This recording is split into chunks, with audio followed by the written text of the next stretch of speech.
유구한 농경사회의 역사를 가진 대한민국. 우리에게 농업은 무척이나 익숙하다. 그런데 각종 자연재해가 발생했을 때 농업은 속수무책일 수밖에 없다.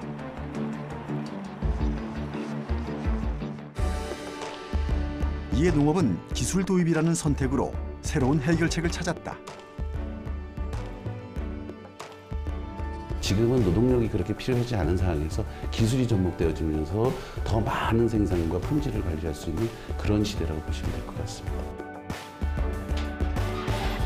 농업과 기술, 자칫 어울리지 않는 두 단어의 조합으로 미래 먹거리를 책임질 농업테크가 탄생했다. 대한민국의 농업테크, 그 현장을 찾아가 보자.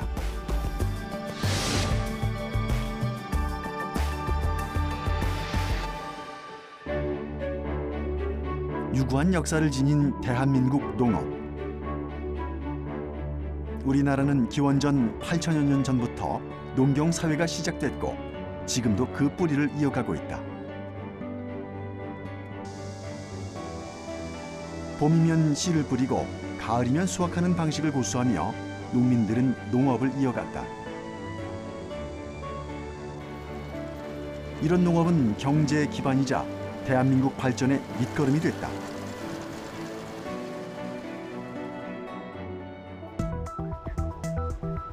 그런데 가뭄이나 태풍, 우박, 폭우 등 불가항력적인 자연재해로부터 농업은 속수무책으로 피해를 입을 수밖에 없었다.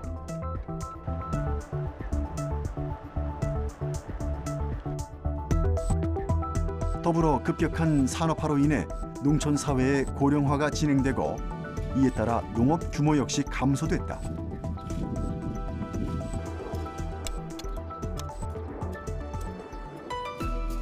하지만 전체 인구의 흐름을 봤을 때 인간의 기대 수명이 증가하면서 먹거리 산업은 더욱 중요성을 띠게 됐다. 즉 농업에도 변화의 필요성이 요구된 것이다. 이에 농업과 기술의 만남, 농업테크라는 새로운 분야가 탄생했다.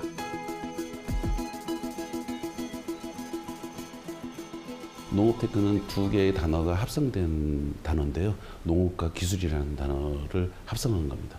농업은 전통적으로 재래식 형태의 어떤 이미지가 좀 있다면 이 기술은 아주 신기술이라는 어떤 4차 혁명이라든지 ICT 기술을 접목해서 하는, 과거는 순수하게 사람의 노동력을 필요로 했던 그런 시대였다고 보시면 될 것 같고, 지금은 노동력보다는 기술이 들어가서 노동력이 좀 많이 안 들어가도 생산을 좀 더 높일 수 있는 그런 시대라고 보시면 될 것 같습니다.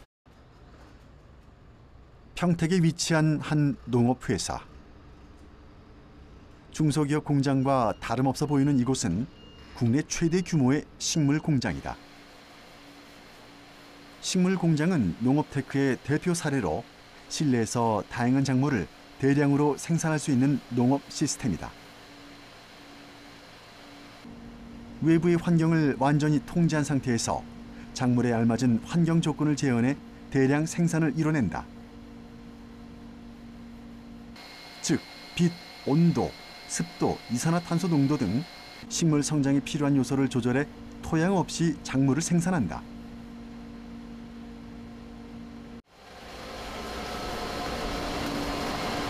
지금 여기 재배 방식은 어떤 식으로 재배가 되고 있는 건가요? 여기는 이제 흙이 아닌 물로 작물을 재배하는 수경재배 방식으로 작물을 재배하고 있습니다. 그래서 보시는 바와 같이 이렇게 흙이 아닌 물에서 작물을 키우게 되고 뿌리가 이 안에 있는 물을 흡수를 해서 작물이 자라게 됩니다. 작물 성장에 필요한 영양분은 흙 대신 배양액을 물에 흘려 공급해준다. 외부 환경의 영향을 전혀 받지 않기 때문에 연중 무휴 농작물을 생산할 수 있다.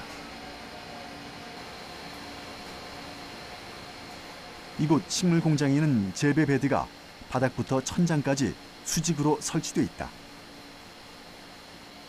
식물 공장은 수직으로 식물을 재배하는 수직형 농장이다. 다단으로 재배를 하면서 단위 면적당 생산량이 일반 농장에 비해 몇십 배에 달한다. 식물 공장에는 식물을 키우지만 햇빛이 들어올 수 있는 창문이 하나도 없다.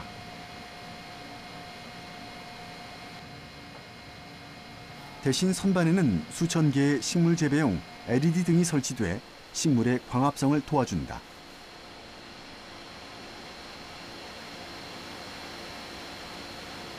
지금 여기 위에 보니까 LED 조명이 있어요. 그럼 이 LED 조명은 그럼 햇빛의 역할을 해준다고 보면 될까요? LED가 태양광을 대체한다고 보실 수가 있는데 식물마다 자라는데 필요로 하는 파장대가 다르기 때문에 이 LED를 사용을 해서 거기에 맞게 파장을 조절해서 식물에게 띄워줄 수가 있습니다. 그렇다면 식물 공장에서는 어떤 방법으로 종자를 싹 틔우고 재배까지 하는 것일까? 우선 종자를 각 구멍에 하나씩 맞춘 후 스펀지 구멍에 넣는 밀식 파종을 한다.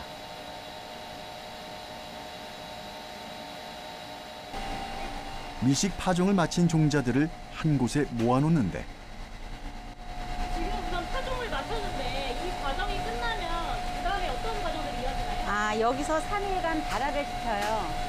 그 다음에 이제 어린 잎 자라는 넥으로 가게 됩니다.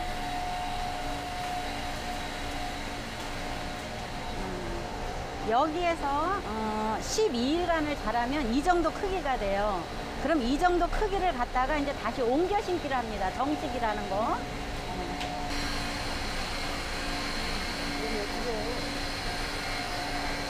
이제 12일간이 자라면 이 정도 크기가 돼요. 그러면은 여기다가 공간을 확보해야 되잖아요. 그래서 이제 공간 넓히기 위해서 여기다가 이렇게 정식을 해주게 됩니다.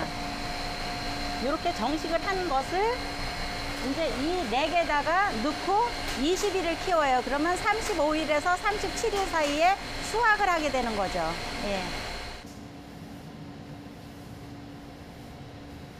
각 단마다 파종 시기도 수확 시기도 다른 식물들이 모습을 보이는데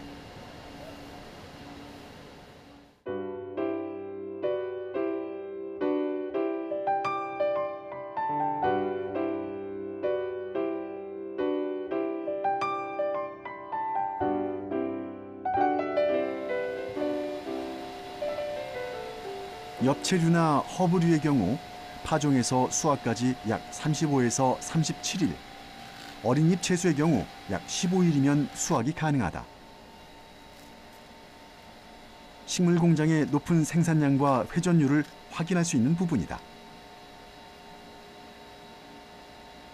앞으로 그 생산 인구의 노령화 때문에 그 인력적인 충원 문제가 굉장히 큰 화두로 이제 농업 부분에서도 대두가 될 텐데 자동화가 어느 정도 적절히 도입이 된다면 그 인력적인 어떤 농업 베이스를 조금 보완할 수 있다고 생각을 해서 모든 식물 공장이 자동화 쪽으로 가지는 않겠지만 특정 수요를 충족시키기 위해서 자동화를 도입되어 있는 그런 장치가 필요할 수 있을 거라고 생각을 하기 때문에 양쪽으로 저희는 접근을 하고 있습니다. 농업테크는 서로 다른 분야를 접목시켜 새로운 농사법을 탄생시키기도 한다.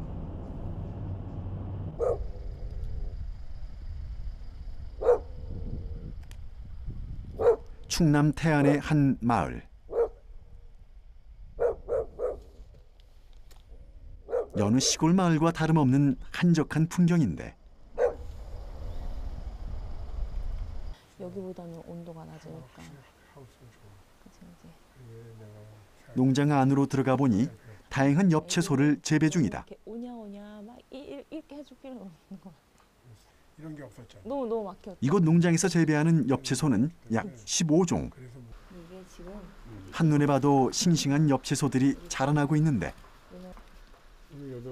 그런데 이곳에선 토양도 비료도 없이 식물을 재배 중이라고 한다.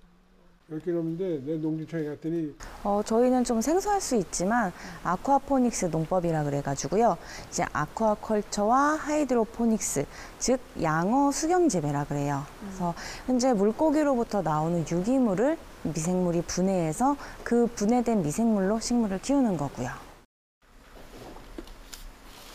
엽채소를 들면 바닥에 물이 흐르고 있는데 엽채소를 키우는 이 물이 바로 물고기 양식장에서 흘러나오는 물이다.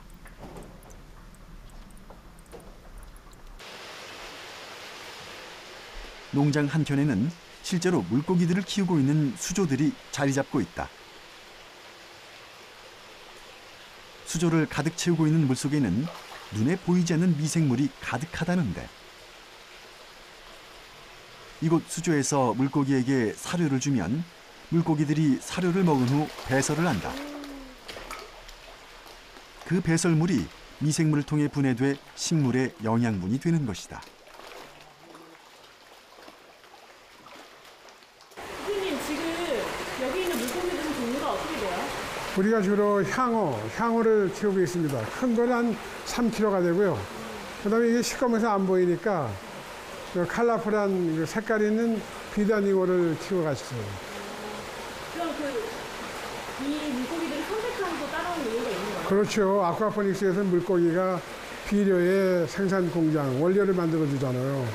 그렇기 때문에 굉장히 중요합니다. 일단 원칙이 잔병치레가 없고 오래 살고 밥 잘 먹고 배설을 잘하는 그런 물고기를 사용해야 됩니다. 이곳엔 4개의 수조에 1,500마리의 물고기가 양식되고 있다. 보통 물고기들의 배설물 때문에 일주일에 한 번씩은 수조물을 갈아줘야 한다. 하지만 이곳에선 배설물을 식물이 흡수하며 물을 정화시켜 갈아줄 필요가 없다. 식물과 물고기가 서로를 돕는 셈이다. 아쿠아포닉스는요, 기존의 수경재배하고 틀려 물을 계속 우리가 재사용하죠. 계속 이제 순환을 한단 말이에요. 그래서 주변에 강, 하천을 오염시키지 않아요. 물고기들이 양식되고 있는 수조마다 농작물이 재배되는 배드로 수로가 연결돼 있다. 그렇기 때문에 비료와 농약을 절대 사용하지 않는다. 식물에 비료와 농약을 조금이라도 사용하면 물이 오염돼 물고기들이 모두 죽어버리기 때문이다.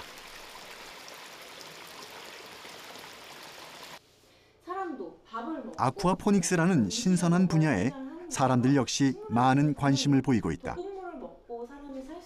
농장에서 강의를 듣고 있는 이우승 씨. 새로운 농업을 준비하던 차에 아쿠아포닉스를 알게 됐다고 한다. 예, 제가 농업을 하기 위해서 조사를 하다가 여기 아쿠아포닉스에 대해 알게 되었고, 이게 순환농법에 물도 절약이 돼서 완전 좋다고 생각해서 여기 이 교육에 참여를 했습니다. 아쿠아포닉스는 농지 재배, 수경 재배에 비해 물을 90% 이상 절감하며 가뭄의 영향을 받지 않는다. 더불어 농약과 비료를 사용하지 않고 환경을 보존하는 친환경적인 농법으로 우리는 물론 세계 선진국에서 주목하고 있다. 이렇게 식물공장, 아쿠아포닉스 등 농업은 기술력을 바탕으로 새로운 농장 형태를 만들어냈다. 하지만 농업테크가 새로운 시설과 새로운 농법만을 추구하는 것은 아니다. 현재 운영되고 있는 농업 방식에 추가적인 IT 기술을 적용하는 것. 농업테크에서 가장 주목받고 있는 스마트팜 분야다. 스마트팜은 이 농업테크의 핵심적인 부분의 하나라고 보시면 될 것 같습니다. 스마트팜은 농장에 서버를 구축을 하고 자동화를 할 수 있으며 사물 인터넷 기반의 디바이스들을 설치를 해서 그 디바이스에서 얻어지는 정보를 가지고 생육에 대한 정보를 확인을 하고 그 다음에 컨트롤을 할 수 있는 그런 기술에 접목되어진 농장이라고 보시면 될 것 같습니다. 예를 들어서 환기를 시킨다든지 할 때는 창문을 자동적으로 스마트폰에서 버튼 한 번만 눌러도 개폐가 되는 그런 기술이라고 보시면 될 것 같습니다. 현재 우리나라 스마트팜은 어느 수준에 이르렀을까? 제작진은 농가의 스마트팜 적용을 돕는 국립농업과학원을 찾았다. 이곳 과학원에선 농가는 물론이고 무엇보다 스마트팜 기기 개발 업체들이 많은 도움을 받으며 애용 중이라고 한다. 업체들이 만약에 하우스를 설치한다든지 하면 너무 규모가 커지고 비용이 많이 들기 때문에 이 조그마한 센서를 개발했다 하면 여기에 와서 우리 테스트베드에 와서 설치를 해서 성능을 테스트하면서 뭐 보완할 점 보완하고 그렇게 하기 위한 장소입니다. 과학원에는 약 20여 개의 ICT 기기가 전시돼 있다.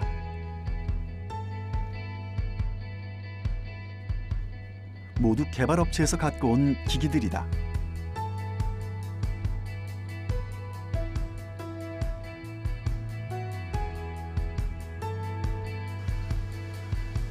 과학원 내 한쪽에는 식물을 실제로 재배하는 하우스가 운영 중이다.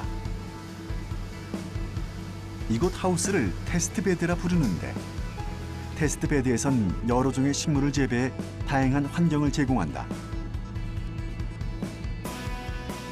실제 농가 환경과 비슷한 테스트베드에서 스마트팜 기기들을 테스트해보며 오류나 보완점을 찾는 것이다. 이곳은 말 그대로 테스트 베드입니다. 그래서 식물을 심어서 직접적으로 우리가 개발된 기자재를 갖다가 실험하는 장소라고 보면 됩니다. 그래서 먼저 보시면 요거 같은 경우는 유동팬입니다. 그래서 이 하우스 내에 공기가 정체되어 있으면은 온도가 편차가 나겠죠. 고루 온도를 갖다가 유지시켜 줄 수 있는 그런 게 만들기 위해서 이 유동팬을 개발한 겁니다. 온도를 유지시켜주는 유동팬 외에도 많은 기기들이 이곳 테스트베드에 들어와 있다.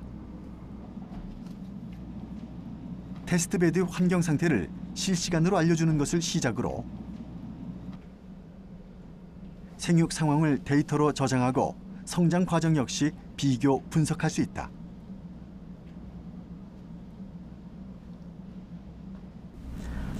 오늘 온실 상황 어때?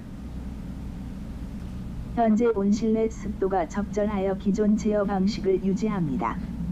지난주 토마토의 생장이 표준 모델과 비교했을 때 줄기 두께는 굵고 생식 생장의 경향이 보입니다. 무엇보다 국립농업과학원은 한국형 스마트팜 조성을 위해 노력 중이다. 스마트팜의 선두는 유럽 선진국이지만 그곳에서 사용하는 기기는 한국 실정과 맞지 않는다. 이곳을 한국형 스마트팜 온실이라고 이름 지은 가장 큰 이유기도 하다. 우리나라 같은 경우에는 비닐 온실이 상당히 많습니다. 네덜란드 같은 경우는 유리 온실이 많은데 좀 차별화를 두기 위해서 우리 비닐하우스 온실에 적합한 스마트팜 기술을 갖다가 집어넣어서 새로운 한국의 스타일에 맞는 그러한 스마트팜 농장을 갖다가 만들기 위해서 한국형 스마트팜 온실이라고 명명을 하게 됐습니다. 국립농업과학원은 지속적인 검증과 보완을 진행하며 스마트팜의 도입을 확대시키고 있다.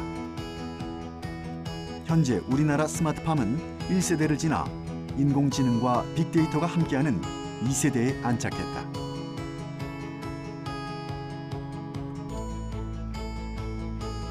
그리고 이제 무인 로봇이 인간의 역할을 대신하는 3세대 스마트팜을 바라보고 있다. 무인 로봇이 영상 장치로 생육 상태를 확인 후 환경을 제어하는 기술을 기대하는 것이다.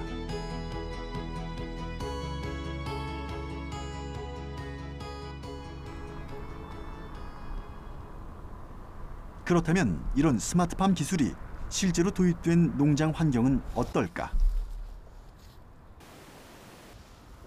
제작진은 스마트팜 기술을 도입한 전북 김제의 한 딸기 농장을 찾았다. 농장 내부에 들어서니 빨갛게 익은 탐스런 딸기들이 주렁주렁 모습을 보이고 있는데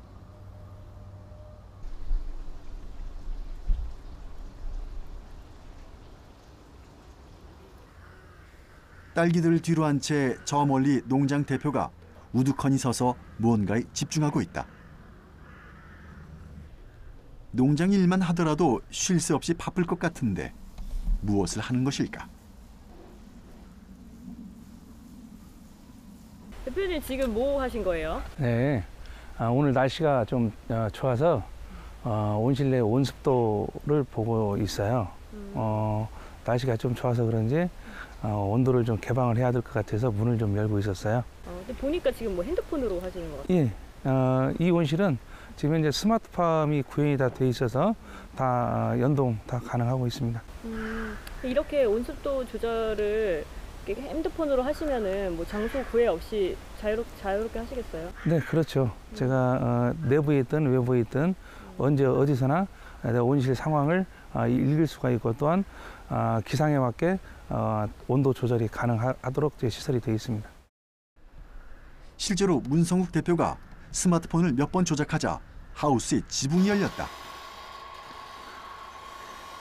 사람이 직접 할 필요 없이 버튼 하나로 기기가 구동됐다.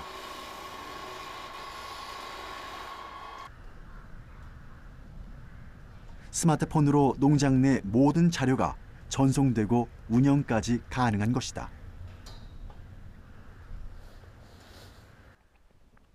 스마트팜에 어떤 기술이 도입된 것일까?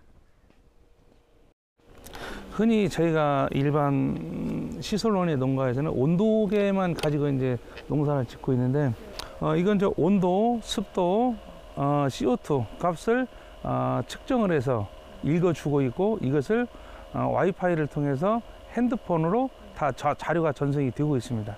또한 그게 자료 데이터가 쌓이기 때문에 이걸 가지고 또 저희가 데이터 분석을 또 할 수가 있겠죠. 기상들을 통해서 저희가 알 수 있는 게 기기를 통해 농장의 환경이 수치로 측정되고 이 정보는 PC와 스마트폰으로 전해진다. 데이터를 따로 분석할 필요 없이 생육에 적절한 환경까지 계산해준다. 이걸 이렇게 도입하시고 이제 처음 하셨을 때 어려운 점이 좀 많으셨을 것 같은데 어땠어요? 어려운 점이 좀 있었죠. 제일 어려웠던 점은 딸기 농가에서 처음으로 이런 그 스마트팜을 도입을 하다 보니까 정보 공유나 기술 공유할 때가 사실은 없었어요. 그런 문제가 좀 가장 애로사항이 있었고 지금은 젊은 사람들이나 농업을 하려고 하는 사람들은 스마트팜을 많이 활용을 하려고 하고 있기 때문에 앞으로 그런 문제는 해소가 되리라고 생각을 합니다. 이곳 농장은 현재 도입된 기술로 그치지 않고 연구를 통해 새로운 기술을 하나씩 시험 중에 있다. 딸기가 심겨져 있는 배들을 상하로 움직이게 만든 것도 그 이유다. 배드가 상하로 움직이면서 딸기 육묘가 좀 더 손쉬워졌다. 또한 몇 개의 화분에는 투명 창을 만들어 토양 상태를 자세히 관찰할 수 있게 만들었다. 꾸준히 더 많은 기술을 접하고 발전하기 위해서다.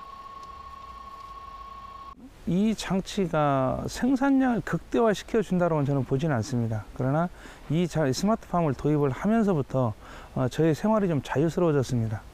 그전에는 누군가는 이 농장에 매달려서 온습도, 작물 관리를 했었어야지만 됐는데 지금은 그래도 이 스마트팜에 의존을 좀 해놓고 내 개인적인 생활이나 좀 하고 있고요. 더불어서 이제 스마트팜으로 온습도 관리를 하다 보니까 농장에 작물이 좀 안정적으로 자라주고 있어요. 더불어서 거기에 따른 생산량이 좀 증수하는 것을 볼 수가 있겠고 단점이라고 하면은 가격이 좀 비싸다라는 걸 들 수가 있겠고 뭐 장점이 많기 때문에 저희는 만족스럽습니다. 스마트팜의 도입은 원예뿐 아니라 축산에도 활발히 이루어지고 있다.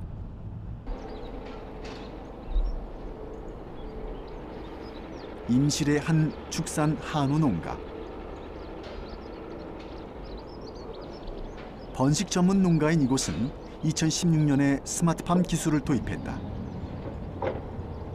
축산 농가엔 특별한 기술이 필요치 않을 것 같은데 과연 어떨까?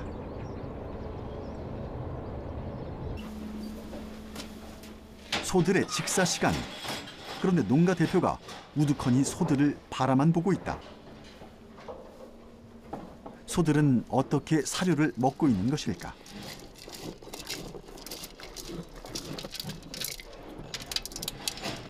소가 입장을 하면은 자동으로 이 사료를 먹여주는 장치입니다.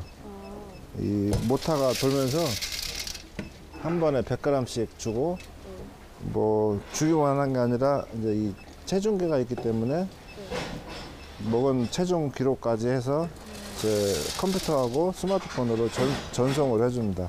그러면 개체별로 내가 설정된 양만큼 다 먹었는가 또 못 먹었는가 모든 걸 스마트폰으로 관리를 합니다.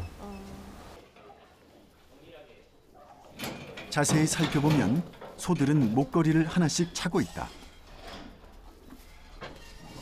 이 목걸이를 통해 사료가 배급되고 모든 데이터가 기록 전송된다.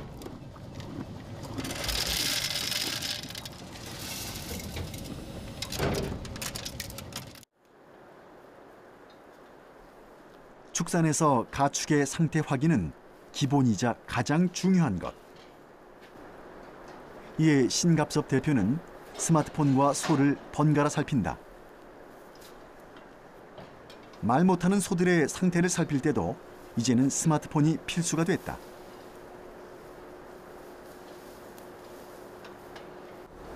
지금 보시고 계신 게 어떤 건가요? 소들이 밥을 잘 먹었는가 어제하고 대비해서 그래프를 좀 보고 있습니다. 그러면은 덜 먹은 애들은 어디가 아픈가 아니면은 신체적인 뭐 변화, 발장이나 분만 또 아니면 질병 이런 게 있는가 요걸 보면 알 수가 있어요. 먹는 사료를 먹는 걸로 알 수 있어요. 소들은 말을 안 하기 때문에 아프거나 뭔 변화가 있으면 밥을 안 먹으니까 이 그래프가 작게 나오죠. 그럼 만약에 덜 먹는 애들이 있을 때는 어떻게 하세요? 방에서나 사무실에서 이제 보고 있다가 축사 와가지고 소 상태를 이제 면밀하게 한번 체크를 해야죠. 기존에는 소들에게 일정량의 사료를 먹이기가 힘들었다. 그러다 보니 소마다 영양소가 다르고 체형이 달랐다.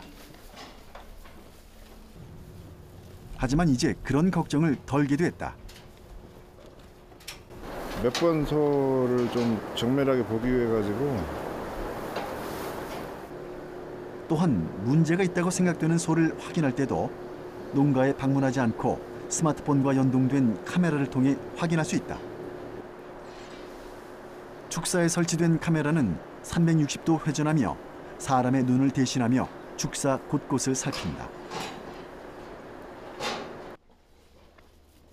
신갑섭 대표가 기존의 축사에서 스마트팜 기술 적용을 결정한 데에는 농촌진흥청의 지원이 바탕에 있었다.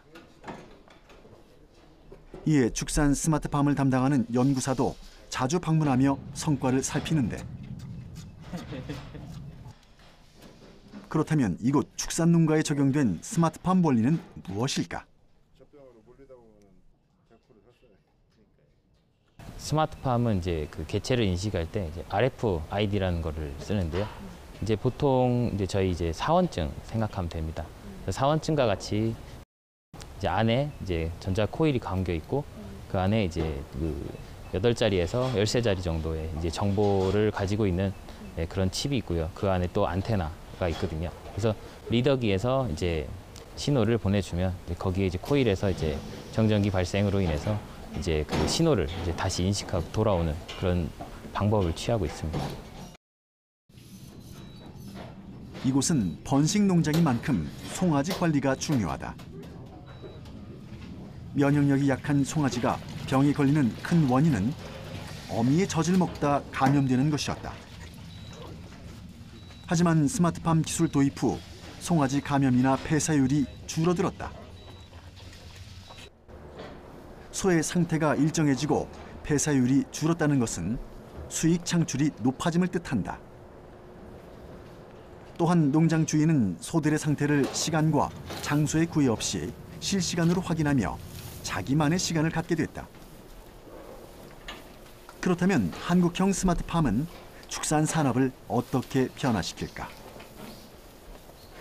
현재 이 농촌의 이제 문제랑 이제 직면된 문제랑 이제 같은 맥락인데요. 이제 고령화 문제는 이미 크게 대두가 되고 있고요. 하지만 이 이제 축산 농가 중에서 이제 한우 농가에 대한 이제 그 소규모 이 농가에 대한 이제 지속적인 감소랑 그다음에 그럼에도 불구하고 사육 도수는 변하지 않는 이런 현상이 일어나고 있습니다. 이것은 이제 규모화되고 있다는 현실이거든요. 점점 규모화되고 있는 현실에서 이제 개인 농가에서 경쟁력을 갖추기 위해서는 이 스마트팜, 이 장비 도입을 통해서 이제 생산 코스트 다운을 좀 해서 이제 경쟁력을 갖추는 필요가 있다고 생각합니다. 실제로 통계에 따르면 지난해 12월 1일 기준으로 농가 인구는 242만 2천 명으로 집계됐다. 그중 70살 이상은 73만 명으로 이는 전체의 30.1%에 해당한다. 농가 인구 10명 중 3명이 70살 이상이란 뜻이다. 또한 농가 인구에서 65살 이상의 고령 인구 비율은 42.5%로 높아졌다. 전국 평균 고령 인구 비율인 13.8%의 3배를 웃도는 수준이다. 우리 농촌의 고령화가 빠르게 진행되고 있는 것을 여실히 보여주고 있다. 또 지금 농가에서 보면 이제 고령화로 인해서 지금 이제 농사를 짓는 사람들이 좀 많이 이제 줄어드는데 이런 어떤 청년 창업을 하고자 하는 이런 어떤 그 인력들을 전문적으로 교육시켜서 그런 농가의 농주로서 즉 사장님들을 만들어내는 거죠. 근데 옛날에 같이 전통적으로 자기가 몸으로 익혔던 어떤 그런 그 농업 기법이 아니라 이런 현대화되고 최신술 기술을 이용해서 농업을 할 수 있는 어떤 그런 젊은 인력들이 앞으로는 많이 농가로 가서 농주로서 또 사장님으로서 대표자로서 이런 어떤 그 농업을 이끌어가고 주도할 거라고 좀 봅니다. 농촌을 이끌 젊은 인재가 필요한 상황. 이에 연암대학교에서는 인재 육성을 위해 국내 유일의 스마트팜 전공을 개설했다. 이곳에서 학생들은 스마트팜의 실습 교육 전 이론 수업을 받는다. 스마트팜 전공은 실무형 전문가 양성을 목표로 한다. 그렇기 때문에 단순히 이론만 가르치는 것이 아니라 실습을 겸한다. 이론 수업 후 교수와 학생들이 곧장 유리온실로 향했다. 연암대학교 내에는 실제 작물을 재배 중인 스마트팜 유리온실이 구축돼 있다. 대략적으로 지금 육묘를 통해서 정식을 한 게 8월 말입니다. 파프리카가 지금 하엽 제거 혹은 유인 작업, 꽃이 폈을 때 꽃을 이렇게 이 부위를 제거를 해주는 그런 과정들이 필요합니다. 이곳 스마트팜 유리온실 내에는 여러 작물들이 키워지고 있다. 이곳에서 학생들은 작물에 대해 생육 환경을 조사하고 실질적으로 재배를 하며 전반적 과정을 체험한다. 오늘 진행하고 있는 수업은 스마트팜 실습 교과목입니다. 학생들이 실제 농사를 파프리카 재배를 경험하기가 쉽지가 않습니다. 이곳 스마트팜 온실에서 스마트팜 파프리카를 유인을 하고 또 파프리카가 자라는 생육 상태를 관찰을 하는 수업입니다. 미래에는 로봇이나 카메라가 작물의 생육 상태를 확인하고 환경을 조절할 수 있다. 하지만 그 이전에 학생들은 작물의 상태나 수집되어 데이터로 나오는 항목들이 어떻게 이루어지는지 그 기초 지식을 알아야 한다. 또한 기계가 대신하지 못하는 일을 구분지어 재배법을 배운다.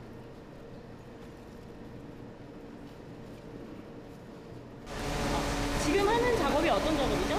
지금 하는 작업은 파프리카가 잘 클 수 있도록 이 선을 따라서 작물이 처지지 않도록 하는 작업입니다. 그러면 이 처지지 않도록 하는 작업 구체적으로 어떤 식으로 진행을 하는 건가요? 위에 있는 이 라인을 따라서 잘 클 수 있도록 유도해주고 작물이 과실이 달렸을 때 부러지지 않도록 특히 생장점이 다치지 않도록 해주는 작업입니다. 교수의 지도하에 학생들은 사뭇 진지하게 실습 수업에 임한다. 학생들은 어떤 목표를 갖고 농업 분야, 그중에서도 스마트팜 전공을 선택하게 됐을까? 저희 삼촌이 운영하시는 파프리카 이제 유리온실에 이제 삼촌 밑으로 들어가서 이제 학교에서 배운 걸 전문 지식을 이제 가지고 더 이제 삼촌과 같이 일을 할 생각입니다. 지금 스마트팜 전공을 잘 살려서 미래의 유망한 직종인 스마트팜을 널리 기술을 알리는 것이 저의 목표입니다. 유리 온실 수업 후에는 한국형 온실인 비닐 온실로 이동해 수업이 이어졌다. 한국 원예 시설 중 비닐 온실이 대부분인 만큼 이곳에서의 실습 수업이 중요하다. 현재 비닐 온실에서는 고소득 작물로 알려진 딸기가 재배 중으로 이 역시 학생들과 함께 관리한다. 아까랑 달리 유리 온실이 아니라 여기는 지금 보니까 비닐 온실이에요. 이런 비닐 온실에서 수업을 하시는 이유가 따로 있는 건가요? 예, 그렇습니다. 비닐 온실은 시설원의 한국 시설원의 한 98% 이상을 차지하고 있습니다. 이러한 비닐 온실에서 여러 가지 작물들이 재배가 되고 있고요. 그 중에서 가장 고소득 작물 중에 딸기가 많이 재배되고 있습니다. 이러한 비닐 온실이 한국형 비닐 온실이 많은 가운데서 우리 스마트팜 전공 학생들이 실습을 통해서 더 경험을 쌓도록 하는 그런 목적입니다. 유리 온실과 비닐 온실에서 스마트팜은 서로 다르게 작용한다. 학생들은 비닐 온실에 딸기를 재배하며 유리 온실과의 차이점을 직접 실감한다.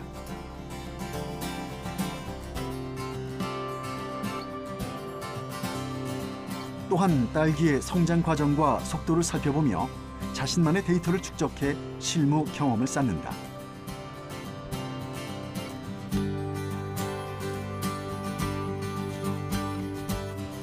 기계의 데이터가 아닌 눈으로 직접 보고 자로 재보며 확인하는 것. 이런 과정이 있어야만 재배와 시설 구축, 나아가 운영까지 각 분야의 스마트팜 기술을 도입하고 더욱 발전시킬 수 있다. 지금 학생들은 그 밑바탕을 채우고 있는 셈이다. 농산업 분야는 여러분들이 잘 아시는 바와 같이 고령화와 여러 가지 사회적인 문제를 안고 있습니다. 농촌 인구의 감소 또 더불어서 농산업 분야에 전문 인재로서 투입이 되어서 전체 농산업 분야를 이끌어갈 수 있는 인재가 필요합니다. 실제 재배뿐만이 아니고 유통, 마케팅, 가공 분야까지 전반적인 농산업 분야를 책임질 수 있는 인재 육성이 절실한 시기입니다. 그동안의 농업은 전통적으로 봄에 씨앗을 뿌리고 가을에 수확하는 방식이었다. 하지만 정체돼 있던 농업에 새로운 변화가 찾아왔다. 농업과 기술의 만남이 만들어낸 농업테크. 농업테크로 인해 농업은 경제성과 효율성을 갖고 발전할 수 있다는 것을 증명했다. 식량, 안보, 환경, 건강에 이르기까지